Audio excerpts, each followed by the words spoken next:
It happened again. Last week I had the 11 o'clock Mass, and the same thing happened. The readings that were in the lectionary, because there were maybe a couple of different options depending upon the situation and circumstances, the readings that were proclaimed from the lectionary were different than the ones that they chose to put in the missalette. And I love it when that happened, because watching the congregation, it's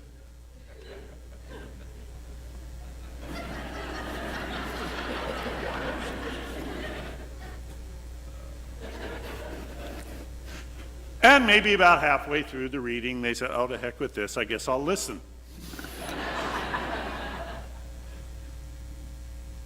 That, for me personally, is one of the reasons that, for me, those missalettes are the tools of the devil. They just, Word of God is meant to be proclaimed and it's meant to be heard and listened to, but especially when we have readers that do such a good job of reading. But be that as it may, thank you, so many of you, for the entertainment this morning. I appreciate it. This feast of the baptism of the Lord,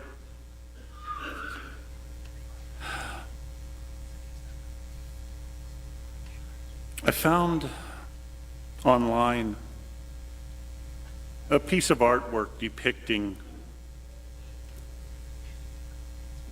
Christ's baptism. And when I first saw it, I almost gasped. Because I went, oh my gosh, this is it. And I wish, in fact, that I had some way that, I could project this so that you could see it, because, well, it's just amazing. It's Christ's baptism. You can tell he is up to his waist in the waters. The Jordan, there is the dove above him, and there's all kinds of white light around him. But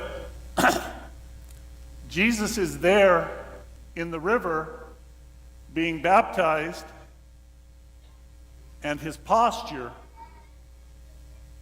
is this.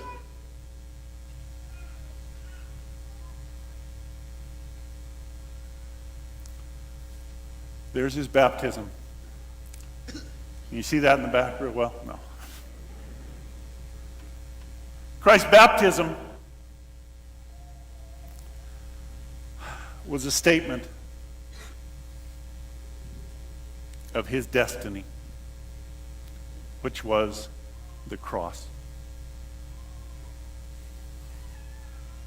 And we can't forget that. We can't separate that. Separate his baptism from the reality of his life. Just as I know it wouldn't be kosher.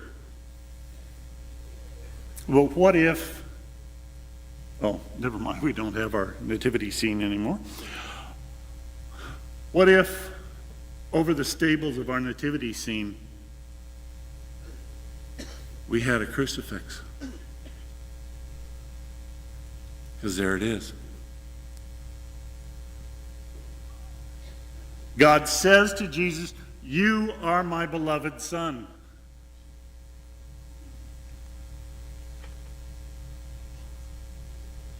But because you are my beloved Son, because you will want to share my love, because you are trying to build my kingdom, there are many who will not accept you.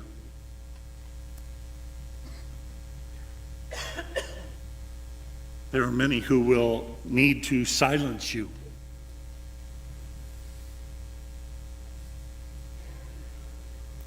That is the price, unfortunately, that you will have to pay. But you are my beloved son. And I will make good on that love.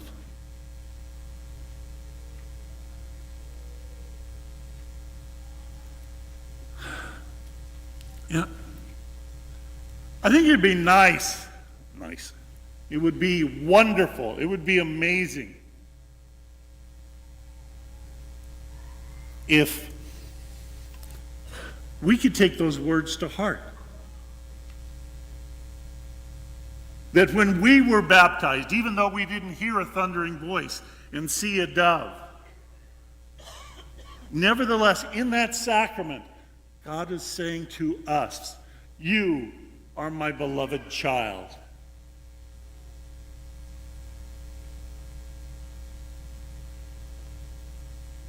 How much different would we be as members of our families, as members of our church, as members of our human community, if more people were to take to heart the message, you are my beloved child, says God. I guarantee you confessions would be a lot different. We wouldn't have nearly as many people who come in just absolutely cowering in fear of God, worrying that their least little flaw is the most horrible sin ever committed.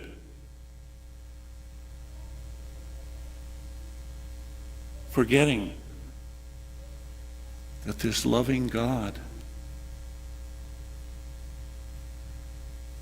is reasonable. He understands us. He loves us not in spite of our flaws. He loves us, and he doesn't see what we call flaws.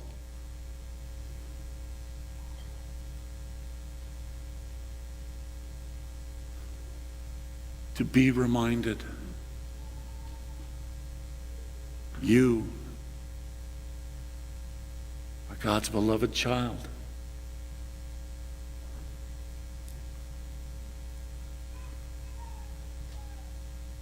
If we were to take that to heart, really, would it make a difference?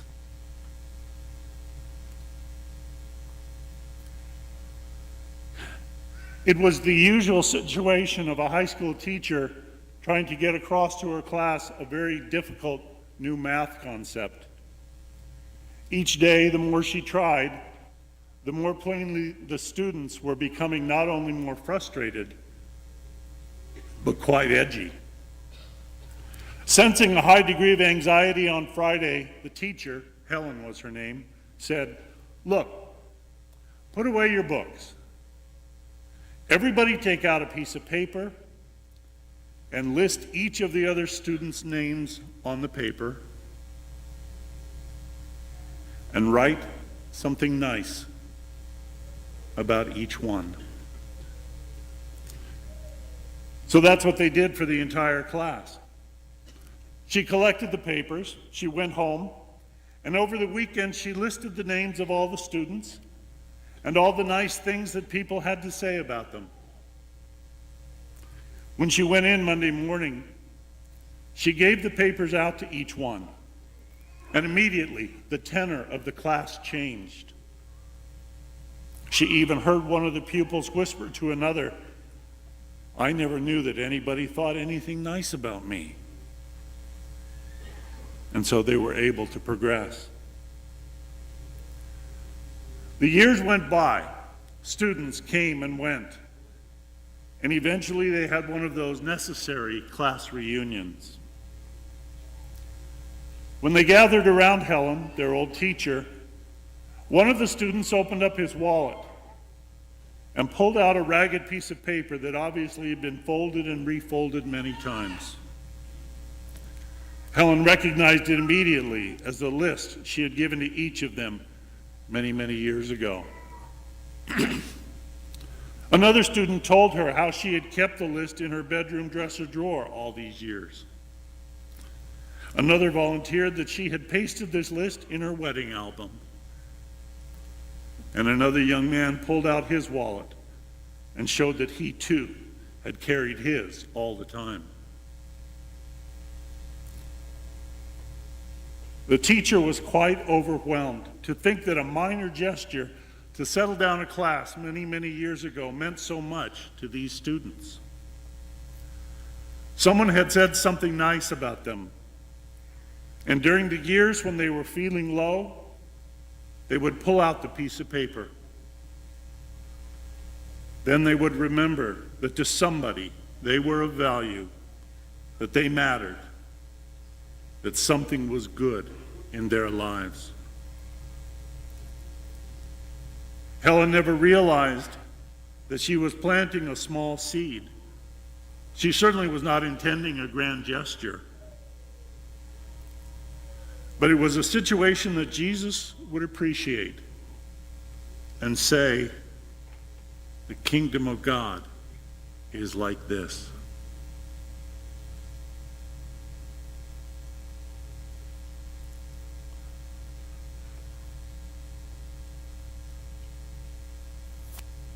God says,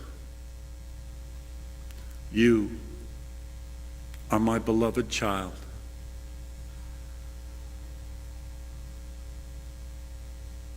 This is how I would like things to be.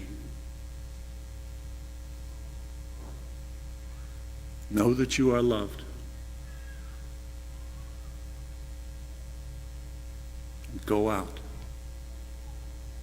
Share that love.